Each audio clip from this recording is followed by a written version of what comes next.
बिस्मिल्लाहिर्रहमानिर्रहीम। The blank page official में आपको खुशामदीद कहते हैं। अगर आप नए हैं इस चैनल पर तो सब्सक्राइब ज़रूर करिएगा और बेल आइकन को प्रेस करना ना भूलिएगा।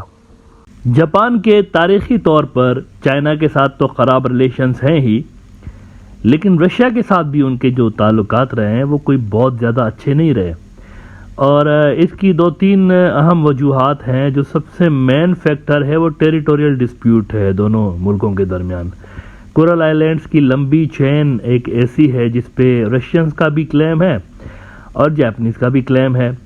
तो इस वजह से जापान के ताल्लुकात रशिया के साथ भी ख़राब रहे हैं, चाइना के साथ तो खैर वैसे ही हिस्टोरिकली उनके ताल्लुकात ख़राब रहे हैं। आज के सिनारियो में भी अगर आप देखें तो ज़्यादा मुनासिब ताल्लुकात जापान के दोनों मुल्कों के साथ नहीं हैं। अब इन दिनों G7 की समिट हो रही थी जापान के शहर हिरोशिमा के अंदर, और उस समिट में मोदी साहब भी गए हुए थे। अब मोदी साहब ने वहाँ पर कुछ ऐसी बातें की जो कि थोड़ी सी मेरे लिए अनएक्सपेक्टेड थी, और मुझे यूँ लगा कि शायद ये जो गुस्सा और फ्रस्ट्रेशन है न्यू दिल्ली के अंदर रशिया के मामलात में वो बढ़ता ही चला जा रहा है। ख़ास तौर पर इस मामले में कि रशिया उनको रिक्वायर्ड सपोर्ट नहीं प्रोवाइड कर रहा अगेंस्ट चाइना, तो शायद इस मामले पे न्यू दिल्ली का गुस्सा बढ़ता ही चला जा रहा है। हुआ यह है कि ये मौसूफ वहाँ गए G7 के इजलास में मोदी साहब, और वहाँ पर इन्होंने जनाब मुलाकात कर ली यूक्रेन के सदर ज़ेलेंस्की के साथ। ज़ेलेंस्की भी वहाँ पहुँचा हुआ था, बल्कि ज़ेलेंस्की को तो ख़ास तौर पर इनवाइट किया गया था वाशिंगटन की जानिब से। और मज़ीद आपको ये बता दूं कि एक तरफ जहां चाइनीज़ अपने पीस प्लान पे काम कर रहे हैं, ली हुई जो उनका टॉप का डिप्लोमेट है वो अभी हाल ही में यूक्रेन होकर गया, और यूक्रेन से उसका दौरा स्टार्ट हुआ रशिया की तरफ, रशिया किया वहाँ पर।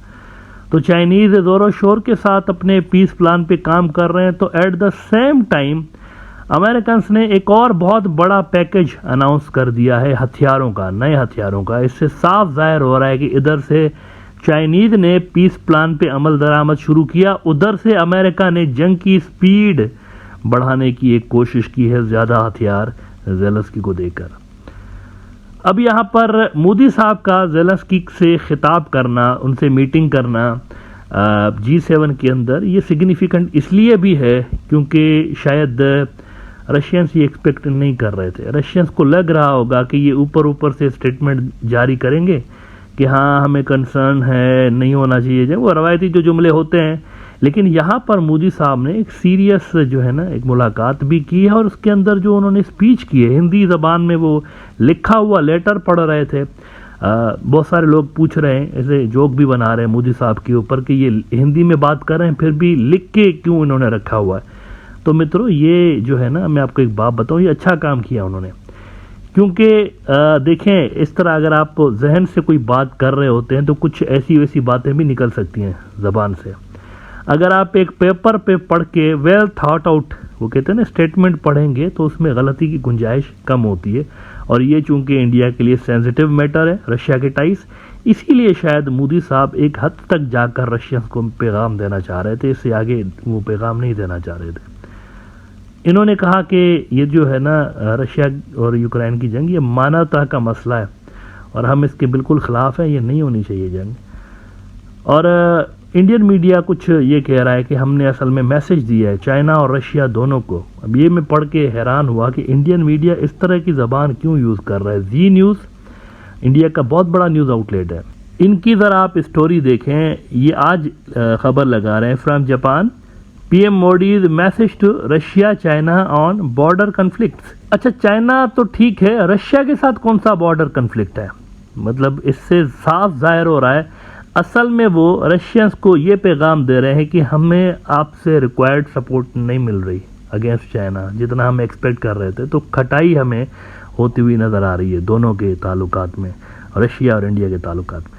आगे वो कह रहे हैं कि दी current situation in Ukraine is an issue of humanity and of human values and not about politics or economy, Prime Minister Narendra Modi said on Sunday, asserting that dialogue and diplomacy are the only way to resolve the conflict. In an address at a G7 session in Hiroshima, Modi said all countries must respect the UN Charter, international law, and sovereignty and territorial integrity of all nations, and called for rising voices together against unilateral attempts to change the status quo. अब ये देखें कुछ ज़्यादा ही बोल गए, क्योंकि Russians जो है स्टेटस को तो उन्होंने चेंज किया है, और रशियंस ने क्यों चेंज किया है ये भी मोदी साहब को पता तो है, लेकिन उन्होंने जिक्र नहीं किया इसका। भाई साथ ये भी कह देते हैं ना आपके दूसरे मुल्कों की सेंसिटिविटीज़ पर नज़र रखें, उनका ख्याल रखें, ये क्यों नहीं बोला आपने? रशियंस को शौक तो नहीं चढ़ा था यूक्रेन पे हमला करने का, इन्वेड करने का, वो तो नेटो आ रहा था ना यूक्रेन के अंदर, तभी घुसे ना। आपने ये तो जिक्र ही नहीं किया, वन साइडेड कहानी आपने बता दी, मतलब वो जो टोटली यूक्रेन का आपने वो फेवर कर दी, उनकी बात ही नहीं की कि वो घुसे क्यों हैं, उसका भी थोड़ा सा बताना चाहिए था स्पीच के अंदर। तो इसीलिए शायद इंडियन मीडिया कह रहा है कि रशिया को हमने मैसेज दिया है। अच्छा, ये तलखी क्यों आई है ये मैं आपको अभी बताता हूँ, ये थोड़ा सा टेंशन क्यों आए दोनों के ताल्लुकात में, हमें थोड़ी सी गिरावट क्यों नज़र आ रही है, इस पे आता हूँ। लेकिन पहले आपको मोदी साहब की इस स्टेटमेंट में एक झोल है बहुत बड़ा, वो झोल दिखाना चाहूँगा। ये जो मौसूफ फरमा रहे हैं ना कि ये जो यूक्रेन का मसला है, हम इसको ह्यूमैनिटी का और ह्यूमन वैल्यूज़ का मसला देखते हैं, ये कोई पॉलिटिकल या इकोनॉमी से जुड़ा हुआ मसला नहीं है। मेरे ख्याल से ये गलत बयानी कर रहे हैं, ये झूठ बोल रहे हैं दुनिया के साथ, क्योंकि इंडिया ने इस मसले से जितना इकोनॉमिकल बेनिफिट उठाया है ना, शायद ही किसी मुल्क ने उठाया हो। पता है कैसे? इंडिया जितना रशिया से तेल लेता था ना, इस जंग के शुरू होने के बाद 1100% से ज़्यादा उसमें इजाफा हुआ। इंडिया की जो तेल की परचेजिंग थी 1100% बढ़ गई। इकोनॉमिक फ़ायदा इंडिया खुद उठा रहा है, तो क्या बात कर रहे हैं मोदी साहब कि हमारे नज़दीक ये मानवता का मसला है, कोई इकोनॉमिक मसला नहीं है। आपने सबसे ज़्यादा फ़ायदा जंग से आपने उठाया, और क्या कर रहे थे उस तेल का? रिफाइन करके उस पर अपना मार्जिन रख के अरबों डॉलर्स इन्होंने कमाए। इंडिया कमाता रहा। ये सारा का सारा रूसी जो तेल है ये यूरोप को मिल रहा था, वरना यूरोप के अंदर तो ऑयल की प्राइजेस, फ्यूल की प्राइजेस पता नहीं कहाँ से कहाँ मजीद ऊपर पहुँच चुकी होती। ये इंडिया इनको रशिया से लेकर अपने रिफाइनरीज से रिफाइन करके और यूरोपियंस को दे रहा था। अब हुआ क्या है? ये सारा तो इन्होंने अरबों डॉलर्स का फ़ायदा उठा लिया। अब हुआ ये है, रशियंस ने तेल देना कर दिया है बंद, तो वो गुस्सा है असल में। रशियंस ने बंद, रशियंस कह रहे हैं आप हमें इंडियन रुपी में पेमेंट कर रहे हैं, हमारे पास इस रफ्तार से चलेंगे तो 40-40 अरब डॉलर्स हर साल ऐसे ही पड़े हुए होंगे हमारे पास इंडियन रुपीज़ की शक्ल में, तो हम करेंगे क्या उनको? ये कोई आलमी करेंसी तो नहीं है। तो उन्होंने तो तेल देना डिस्काउंट पे, पहले 50% डिस्काउंट दे रहे थे, तो वो तो बंद कर दिया इन्होंने। इंडिया का बड़ा न्यूज़ आउटलेट द प्रिंट लिख रहा है कि supply of cheap oil from Russia could be at risk at India searches for payment options. Ever since sanctions were imposed on Russia, India hasn't been able to use US dollar to pay for oil. It is said to be looking at using dirhams and rupee, both of which have limitations. दोनों में limitations हैं। limitations कौन सी currency में नहीं है? Yuan में नहीं है। Russians are more than happy to accept yuan, क्योंकि वो बहुत सारे मुल्कों के साथ युआन में ट्रेडिंग कर सकते हैं। बहुत सारे, ख़ास तौर पर SCO के जो ममालिक हैं, ब्रिक्स के जो ममालिक हैं, वो तो युआन ले सकते हैं ना, एक्सेप्ट कर सकते हैं। बड़े ट्रेडिंग पार्टनर है रशियंस के, तो रशियंस को असल में युआन चाहिए और इंडियंस के पास युआन नहीं है। इंडियंस समझ रहे हैं ये हमें चाइना की तरफ धकेल रहे हैं कि अगर हमसे ये लेना है, तेल लेना है, तो आप चाइनीज़ से कांटेक्ट करें और उनकी करेंसी में हमसे आप तेल ख़रीदें। अच्छा, ब्लूमबर्ग की मैं ज़रा आपको ख़बर दिखा देता हूँ। बहुत सारे लोग मेरे से डिसएग्री कर सकते हैं कि नहीं, इंडिया जो है वो नहीं बेच रहा था तेल यूरोप को, इंडिया अपने पास रख रहा था। देखें, इंडिया के बाद पहली बात आपको बताऊँ, इतनी ज़्यादा स्टोरेज की कैपेसिटी थोड़ी है तेल स्टोर करने की। 1100% हाई करके इन्होंने परचेजिंग की है। इतनी ज़्यादा हाई वैल्यू परचेजिंग, 1100%, आपको समझ में आ रहा है कितना बड़ा वैल्यू है? ब्लूमबर्ग ने खबर लगाई 28 अप्रैल को, Russian oil still powering Europe's cars with help of India. दुनिया बात कर रही है, देखिए मैं नहीं कह रहा हूँ, दुनिया बात कर रही है। India is importing record amounts of Russian crude oil, nation has simultaneously become Europe's top fuel supplier. India कौन सा इधर से तेल निकलता है इंडिया से कि यूरोप को बेच रहे हैं? रशियन तेल बेच रहे हैं।